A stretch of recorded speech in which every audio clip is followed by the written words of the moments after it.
السلام عليكم ورحمة الله وبركاته. يلا نعمل أكلة كده من الزمن الجميل. هنعمل كشك إن شاء الله.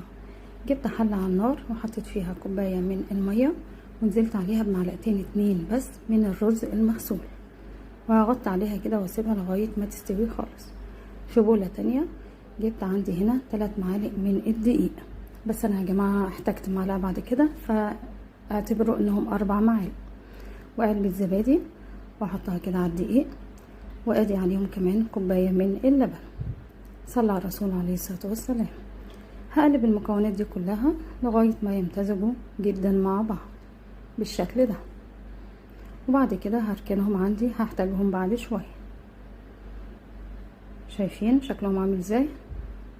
في طاسة تانية على النار جبت شوية من الزيت ونزلت عليهم ببصلاية كده متقطعة قطع صغيرة، بصلاية مش كبيرة اوي.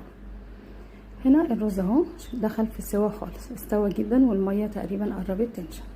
هنزل بقى بالصوص اللي احنا كنا عملناه، الدقيق والزبادي واللبن، هنزل بيه على الرز بتاعي، واكون مجهزه عندي شويه شوربه كده محترمين.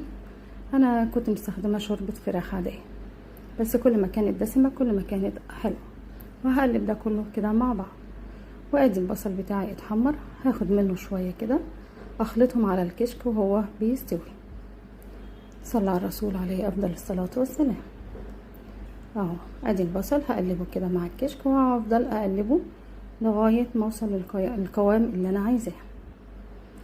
دول بقى شوية الزيت اللي كان متحمر فيهم البصل، بصراحة ادوا طعم حلو للكشك فضفتهم عليه.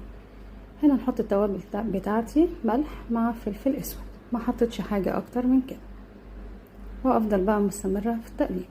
خلاص وصفتنا خلصت، هحطه بقى في كوبايات، وبعد كده هنزل بيه عليه بالبصل من فوق. وصفة جميلة جدا يا جماعة، اتمنى انتوا ان شاء الله تعملوها وتستفادوا منها.